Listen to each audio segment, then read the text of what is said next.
Alors les amis, j'espère que vous allez super bien. Bon, c'était la soirée de Ligue des Champions. Soirée de Ligue des Champions avec beaucoup de surprises. Mais vraiment beaucoup de surprises. D'abord, tout le monde, vous le savez déjà. C'est sûr que même ceux qui n'ont pas suivi, parce que naturellement aujourd'hui, le match du Barça, ce n'était pas le main event. Ça c'est clair. Le main event, il y avait le Paris Saint-Germain vice Bayern Munich, qui était le main event, et qui s'est soldé par une défaite du PSG. Et qui parle de défaite du PSG, bah moi je suis content. Mais c'est logique que je sois content quand le PSG perd. Pourquoi? En plus de ça, il y a Dembélé qui se fait expulser. C'est logique que je sois content parce que vous-même, vous savez, j'ai une dent contre Dembélé depuis qu'il nous a trahis, il est parti. Heureusement même qu'il est parti parce que il y a Lamine qui a glow up. C'est le plus grand glow up de l'histoire du football, du monde mondial, interplanétaire, tout ce que vous voulez. Et actuellement, le PSG est éliminé. Et oui, pour ceux qui ne le savent pas, actuellement, même là où on parle, le PSG est éliminé de la Ligue des Champions après 5 matchs. Bon, ils ne sont pas encore éliminés officiellement, hein, il reste 3 matchs parce que c'est 8 matchs. Est-ce qu'ils vont remonter? On verra bien, comme le dit l'autre vieux, le vieux Niamien. Mais bon, à part ça, vous avez aussi Manchester City. Non, mais cette Ligue des Champions, elle est incroyable.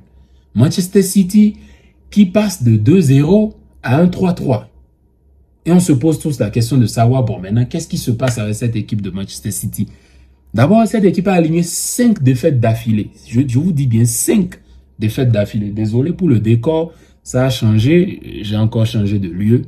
C'est pour ça, c'est un peu comme ça. Je ne sais pas si c'est clair ou pas. En tout cas, vous allez supporter la vidéo comme ça, comme d'habitude. Donc, Manchester City qui menait 2-0 et qui se fait rattraper 3-3. Oui, moi je vous attends.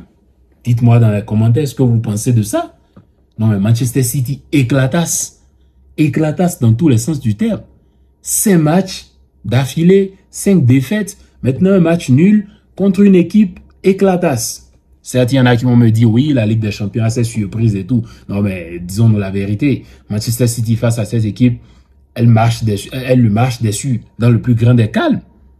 Et elle menait 2-0. Après, je me lève seulement, je change de chaîne, je vois 3-3. Et je me dis, mais, qu'est-ce passo aquí? Qu'est-ce passo? C'est bizarre. Manchester City éclatasse. Le PSG aussi éclatasse. Maintenant, revenons au Barça qui gagne 3-0. Bon, match parfaitement maîtrisé, parfaitement dominé du début jusqu'à la fin, quand bien même l'équipe de Brest a eu de ces opportunités, a eu de ces occasions. C'est pas pour minimiser Brest, parce qu'il faut pas oublier que parmi les équipes françaises qui font vraiment, qui sont en train de jouer, de bien jouer, qui sont en train de défendre l'image de la Ligue 1, il y a Brest et il y a Lille, parce que le PSG n'y est pas du tout cette saison. Et quand même, félicitations à cette équipe de Brest qui a quand même su se procurer quelques occasions. Mais bon, c'est Brest au final. Et nous, c'est le Barça. C'est pas que je minimise cette équipe de Brest, mais nous sommes supérieurs à eux. Brest n'a jamais été l'égal du Barça. Non, quand on parle des grosses équipes, Brest ne s'assoit pas à côté de nous. Donc, aujourd'hui, on tabasse Brest. 3-0, 5-0, 7-0. Demain matin, tout le monde a déjà oublié parce que c'est Brest. Donc, à part ça, il y a des trucs à noter. Bon match de Iñaki Peña qui fait un superbe match. Koubarsi aussi, mon coup de cœur dans ce match. Il est resté focus, concentré, pas de perte de concentration. Il était à la récupération, à la défense, au pressing, il montait même. Et quand il perdait la balle, il mordait pour récupérer directement. Parce que voilà, faut pas oublier que Flick, il a dit en conférence de presse, il a dit, on peut pas gagner un match si on le joue à 80%. Et il y a eu ce sursaut-là, on l'a vu aujourd'hui. L'image, elle a changé. Les gars, ils ont mouillé le maillot. Ils ont terrassé cette équipe de Brest dans le plus grand des calmes. Casado qui distille ses passes. Vous savez, les transversales, par-ci, par-là. Le centre sur la tête de Fermin Lopez qui ne rentre pas. Qui ne rentre pas. Il faut pas oublier que le portier de Brest aussi, il fait un grand match. Des arrêts vraiment rocambolesques que moi, j'ai beaucoup apprécié. Et à part ça, vous avez Lewandowski. Lewandowski, bonne note du match aussi. Lewandowski qui a mis son 100e et son 101e but. Je ne sais pas vous, mais parfois on a tendance à sous-estimer Lewandowski et la carrière qu'il a. Vous imaginez que là, maintenant, quand on parle du club top 100, Lewandowski s'assoit à la table de Messi et de Cristiano. Quand bien même les autres sont à 160, 180 et quelques, et l'autre est à 171, si j'ai bonne mémoire. Les autres sont loin devant, mais Lewandowski, il est là. Il est dans le top 3 meilleurs buteurs de tous les temps de la Ligue des Champions. C'est un truc qu'on ne peut pas négliger. Il le mérite. C'est un grand buteur, c'est un grand joueur. Mais voilà, sous-côté. Pourquoi? Parce que je me demande s'il avait eu la même propagande que les autres, qu'est-ce qui se serait passé? Bon, au final, c'est Lewandowski. On se dit, ouais, c'est le... et tout. Mais quand vous prenez ces chiffres, il a des chiffres monstrueux. Et regardez le deuxième but, comment lui-même il va la chercher. Mais c'est incroyable, même le contrôle et tout. Plat du pied, et il la place tranquillement dans le plus grand des calmes. Olmo aussi qui met un but. Olmo, nous-mêmes, on n'arrive pas à expliquer ça. Hein? Peu importe ce que tu fais, Olmo, tac, tac, il va toujours mettre son but. Toi, mais tu ne peux pas t'expliquer cela.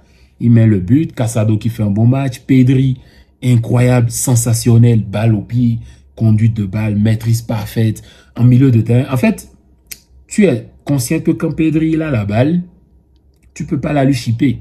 Non, mais c'est impossible. Pourquoi? Parce que vraiment son centre, là, son centre de gravité là, sur le terrain, c'est incroyable. Il est là, il tourne sur lui-même, toi-même, des feintes de corps, mais impeccables. Toi-même, tu ne sais pas d'où ça sort. Ça vient du ciel. Il faut se dire la vérité. De l'autre côté, Rafinha aussi qui fait un grand match. Fermin qui te fait aussi un bon match. Olmo qui te fait aussi un bon match. Collectivement, dans l'ensemble, le Barça te fait un grand match et arrive à battre cette équipe de Brest. Bon, à la mi-temps, ils sont partis à 1-0. Ils auraient pu faire le break. Vous allez remarquer qu'ils cherchaient vraiment à mettre le 2 et le 3 en première mi-temps pour pouvoir faire les rotations plus calmement en deuxième mi-temps. Mais bon, ça a pris du temps. Au final, ils ont quand même su tuer le match. Donc, c'est ce qu'on attend de cette équipe du Barça.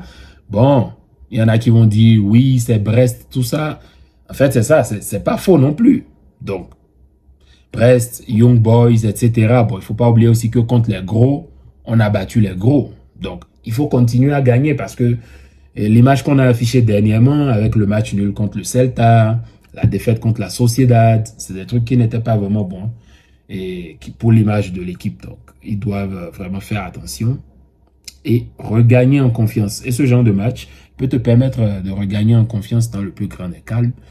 Et on verra bien ce qui va se passer par la suite. Bon, bonne journée de Ligue des Champions. Le classement, il est démentiel. Allez le voir. Dans cette Ligue des Champions, carrément, je pense qu'elle est en train de me faire rêver, quoi. Parce que vous regardez le classement et des trucs inimaginables sont en train d'arriver. C'est incroyable. On attend voir demain ce qui va se passer quand les autres équipes vont jouer. Faut pas oublier que Liverpool était le leader. Là, ils ont un match en retard. Demain, ils vont jouer. S'ils gagnent, ils repassent devant. Et là, c'est... Franchement, c'est chaud. C'est chaud. C'est chaud. Et je crois Liverpool joue Madrid, si je ne me trompe pas.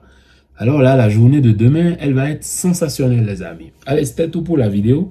N'oubliez pas de me dire plutôt qu'on parle dans les commentaires vos avis, vos tops, vos flops, ce que vous avez pensé des autres matchs, PSG, Manchester City, pour ceux qui ont suivi ces matchs. Et est-ce que le PSG pourra remonter? Parce que pour moi, franchement, cette équipe, elle est hyper éclatasse. Et quand tu vois le niveau que les équipes sont en train d'afficher en Ligue des Champions, ah, c'est pas vraiment évident. C'est pas évident. Et Manchester, s'ils ne se reprennent pas vite aussi. Bref, en tout cas, dites-moi dans les commentaires. Et on va en parler. Allez, bien de choses à vous, les gars. Et on se check à demain. Peace.